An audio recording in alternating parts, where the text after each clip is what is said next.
Grums is a brand that is about to be acquired for $1.2 billion. And there's one main thing that they do correctly that puts them apart from most brands, and something that you need to take into your own branding, which is their retention funnel. So not only are they running incredibly effective ads, but their entire retention funnel, including SMS and email, is what's really driving the revenue and got them to the point where they were able to retain enough monthly revenue that they could be acquired at that amount. So I've legally gone ahead and stood in their entire funnel so that you can literally just copy paste it into your own brand. And I'm going into incredible detail per thing. So you can literally just pause the video, apply it to your own brand, and you will probably see the same results. So let me dive into it. And if we take a look at their ad library over here, you can see that they're currently on one page, because keep in mind they have a kids page and multiple other pages. On one page, they're running 410 different ads, and they're doing a combination of static ads combined with video ads. Now, the real value that they unlocked is not in the ads. It's going to come later on in this video where I explain the funnel that they use to convert that traffic into paying customers. It's something very specific that you can implant into your business, and I highly recommend you watch until the end. But for now, they are running 410 ads, and this is useful to obviously generate traffic. This is what all e-commerce brands do. You're probably doing it. Now, the trick here is that they're doing, instead of just running their own ads, they're doing collaborations with influencers that have a little bit of an audience aligned with their current audience. So the main thing is they're finding what their pain points are. So for example, they're taking a huge stab at Ozempic. Ozempic is obviously a big caveat or kind of side tangent of their audience. And so they talk a lot about GLP-1s. You can see it further down over here. GLP-1s is mentioned again a few times. So hair shedding on GLP-1 is no joke. So this is kind of based as a supplement around all of what the marketing already is around Ozempic, for example. They're just taking that already educated audience and trying to talk to them and trying to cater to them, and obviously using influencers to their advantage. Now, the real kicker here is that they're catering to specific pain points, like I mentioned. So Ozempic being one of them, another one being people, trying to lose weight, another one trying to be people gaining focus. There's this huge caveats of the audience, and they split up into segments. And what they do really well, and what they figured out very quickly, is they didn't want to rely on impulse purchases through ads. Meaning most e-commerce brands rely on about a 2.2% to 3% conversion rate on Shopify. That's not really reliable. So what they do is they lead everyone into a very specific pain point based page. So if you click on the Ozempic ad, you're going to get a very specific Ozempic landing page that educates you a little bit more about GLP-1s. Then they also redirect you based on whether you have hair loss, whether you have focus issues. They're going to then redirect you to a focus page. And what happens there is actually where the money lies. They're then going to capture their customers' information without losing it, because they figured out very quickly that they were already spending to acquire customers. So if they were already spending to acquire customers, why not make sure, number one, you can get more out of them, and number two, you can convert more customers at a higher rate, and number three, make sure that they return more frequently, because marketing does not stop at acquiring a customer. That's pretty much only 20% of the fight that you're trying to fight. The other 80% is making sure that they stay. And that's exactly what Grüns optimize on and where they put majority of their time.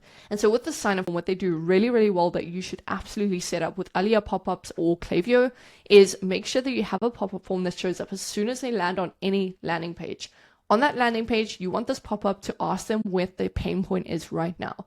They can then go and select that, and from there, you're going to filter them in. So, for example, here, the first step is they choose their pain point. From there, it tags a property on their Klaviyo profile or on their Shopify profile that you can later market to and send specific messaging to. That's what Grüns does really well. Then the next step is getting their email address. They're now already committed. They want their 52% off. This is an incredible offer, by the way, that you should absolutely market to your customers.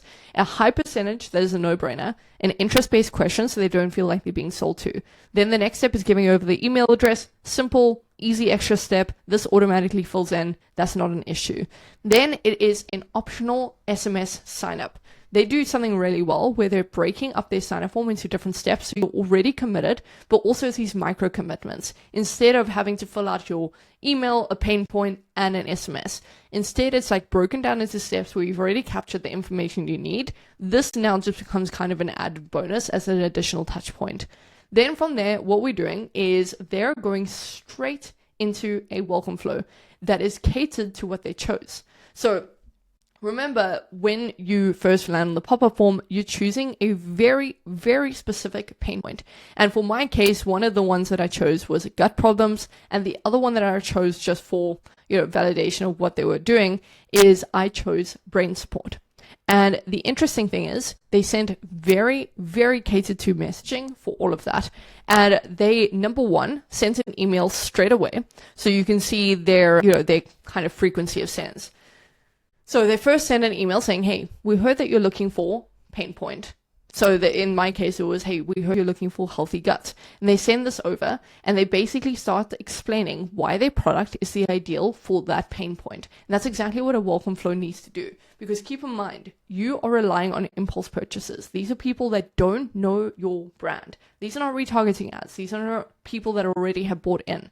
These are specifically people that need to know more about your brand. They don't trust you yet and they need to know more. And so their first email does exactly that. They've got a call to action in the top fold and they're strategically saying very specific messaging about gut problems. And from there, they have a CTA here.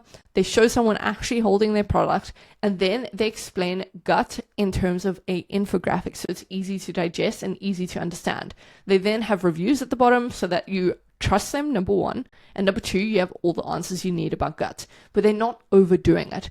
Then the second one is super important. The next one is really, really, really important about their difference, and that's what they do so well and what your structure needs to be. Number one, a simple welcome email where you explain your product and why it's superior, and with simple call to action. It's not that much longer. The second email that they do super well is they are then comparing themselves to the industry. Because if you didn't buy from email one, it's likely not a pricing issue or, a trust issue. It's the fact that you don't know why you would rather buy this product than another one.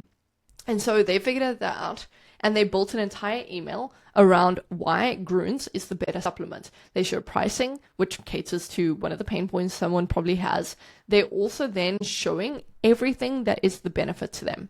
Then email number 3, again, super simple infographic. They're showing you exactly what you wanted to get, and then they're showing some trust factors. So, hey, did you know only 1 in every 400 people return their gummies? And that is just a really great trust factor, and they're showing real people using their gummies, which is super important. Then, of course, they start giving you some information. So, hey, here's why you need it. Here's what it does. Here's how it does what it does. And then again, same thing. The next email in the flow is the same. So in this, they actually have around 5 different emails going through their welcome flow. Each one is tackling different pain points. It is continuously pushing this and is continuously reminding them of their 52% off. So important. Then what happens is they take an additional step, they add something to their cart, and then they get filtered into the cart flow. And the cart flow, interestingly, is where most brands are losing so much money, including you, because you probably only have 2 or 3 emails here with the incorrect timing. Now, their timing was pretty interesting. You can see the frequency of the sends. They sent 1 on day 1, they sent 2 on day 2, then they sent 2 on day 3, and then they sent their last one on day 4. So essentially, they sent 2 emails pretty much kind of almost every day. And what they did is they were trying to capture me in my high intention state. So they showed me exactly what I left behind. They kept their emails super short. They said complete your order so that I felt like I'd already pre-committed, like I was in the middle of an order, I have to complete it. They're not saying, hey, you left this behind or you forgot this or, return to your cart. They're saying complete your order right now. Here's exactly what you chose. Complete your order. So in the first 5 seconds, I have a call to action that's very clear. Then what they do so well in this flow is they're recapturing people based on their pain points. At this point, the pain point again is number 1, you don't trust them. Number 2, you don't know how this product is different. And so they are showing you exactly how it is different. They're showing you their supplement facts so you trust them. They're being transparent about everything. They are so clear. And then they have the review section at the bottom. Likewise with email 2, simple reminder, they're showing you exactly what you left behind, and then they have a UGC section so you can see real people using the products. Then this one again, another reminder, super simple with a fact and with some nutrients infographics. Just super digestible things. Every single email gets you closer to the point of placing an order because they are kind of just showing you all of the pain points you're probably facing. Then the last email, again, basically robbery, get a bigger discount today only. So it's like this, we call it an espresso shot deal. We do this for a lot of our clients, and this works incredibly well. They're basically saying, hey, this is the last time that you're going to get this, and we're throwing in a 30-day money back guarantee, plus additional save on your order. So everything is so clear. They are pushing urgency. They're showing all the different sections that you probably need. And I recommend that you pause this and you kind of recreate this. Now, I do have another video that goes over the cart and the checkout and exactly how to structure it, how to build it out correctly. And if you're just looking for an agency to come in and do all of this for you the same way that Grüns does, then go down below and book in a call. We'll do this for you. But it doesn't stop at the cart abandonment. The next step is their campaigns. Now, their campaigns are pretty interesting. And if we go back up, you can see how frequently they're actually sending. So if we go look at the dates, they're pretty much almost sending every single day with a few exceptions. So you can see that in October, August, they were sending pretty much every day. So the 9th, they sent 2 on the 11th, they sent 1 on the 12th, 13, 14, 17, 20, 21, 23, 25. So you can see how frequently they're sending. Sometimes there will be a gap of 2 days in between, and they carry that over. Same thing in October, right? So you can see the 14th, 15, 16, 17, 17, 28. So sometimes they do have a little bit of a gap, but for the most part, they're kind of sending every single day. And here are the different campaigns that they're sending, because this is how you need to structure your campaigns. Number one, they're essentially saying, hey, this is obviously going to non-purchasers, by the way. They've obviously put me into a segment of non-purchasers because I've never bought their product. And so what they're doing is they're saying, hey, you can try to see it. How is that so?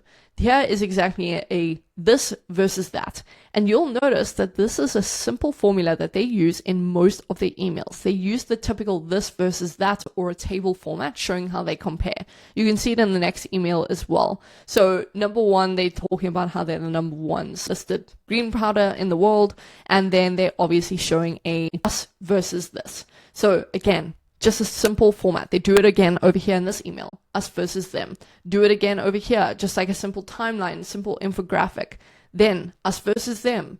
So this is obviously the number one pain point that they figured out their audience has. And this is how they're catering to the entirety of their audience and generating consistent revenue. The people who are not purchasing are fed all of this information about how they compare, and by the end of it, there's no brainer that they're the ultimate and the superior product. And for anyone that has purchased, they're pushing them onto subscription programs. So they don't get these emails. They know that they're better. Now what they're doing is they're going to start pushing subscription emails to the people that have actually placed an order with them. So they follow this consistent formula. It works very well. They have their headline, call to action, image. Headline, call to action, image. Headline, call to action, image. It's consistent. Then the next section is always infographic. So us versus them. Us versus them, us versus them, a little bit of a timeline, us versus them again, infographic, us versus them. You can see almost every email, if not every second email, is consistently the same formula of an us versus them to their non-buyers. But to people who have actually purchased, instead what they're doing is they're talking about their subscription, how much they're going to save, how important routine is, and they're doing all of that. And again, they continuously reiterate the code or the discount that you get in your first purchase and continuously. Then over here, you can see how they say you can save an extra 52% on your order. And they push the same agenda whenever you subscribe and save. Hey, you can save additional when you subscribe and save. In every email, they push their trust factor. They always show real people with the products. You can see that in every single image. It's very rarely just an email like this with just their product photos. It is always someone holding the products. It's different demographics. So this is an older person. This is a person of color. People of all backgrounds is what they're strategically showing. Then they have the infographic section that's a little bit more product heavy. And then the bottom section that again is lifestyle orientated. The more lifestyle, the better. There's obviously a winning formula for them. So there's super simple ways that you can implement this into your brand. And let me summarize it for you. Number one, continuously test ads between static and visual video ads. Make sure that you're collaborating with other people that already have audiences. And if you don't have as much of a budget, simply just allocate some of your ad sets. Make sure that it is getting a ton of your revenue to begin with. So allocate a big budget, find your winners, kill the losers and immediately scale up those winners. But always, always, always do a variation of number one, statics that speak to a specific pain point. Number two, visual campaigns that you reuse some of your influencers. And number three, collaborations with your influencers that you then sponsor. Then when it comes to the traffic actually being captured and converted, you want to make sure that they're landing on a high impact page where an entire pop-up form covers the entire page. They have to choose their interest and then fill out their email. That way you're not losing on gathering their information so you can retarget them later without needing to spend on retargeting ads. It's so much cheaper and so much more of a winning formula to make sure that you increase AOV, increase your converting customers, and increase the frequency at which they spend. And the only way to do that is with a retention system with email and SMS. So make sure that you have those ads, make sure you have the sign-up form, make sure that you're leading them then to a welcome flow of about 5 different emails to tackle all their pain points and explain the product as clearly as possible. And then if they take an additional high intention action like looking at a specific product or abandoning the cart or the checkout, make sure that you're sending very specific messaging that is simple, filled with infographics and filled with trust that goes to those people. And then what you want to do is you want to make sure you're consistently sending out campaigns the same way they are at a really high frequency of no less than 4 campaigns a week. And those campaigns need to follow a winning formula. Do some split tests on this. This is what we do with our clients. We split test a lifestyle versus a product-based image. We find the winner consistently for those. Then we'll take those winners. That's our winning formula. Then what we'll do is we'll split test in our first them section. We'll split test different variations of longer versus shorter emails. We'll throw in some plain text. That is so, so important. And this is how Grüns was able to scale so phenomenally fast. The same way that other brands try, but they fail, is because they focus on a retention system that conveniently and really reliably converts new customers, increases AOV, and increases the frequency at which they return. And that's exactly how you can increase your revenue as well. So again, go down below, book in a call with us if you are an e-commerce brand trying to scale with this quality of emailing. I have other videos showing you how we do emails like this. And with that being said, I will see you in the next one.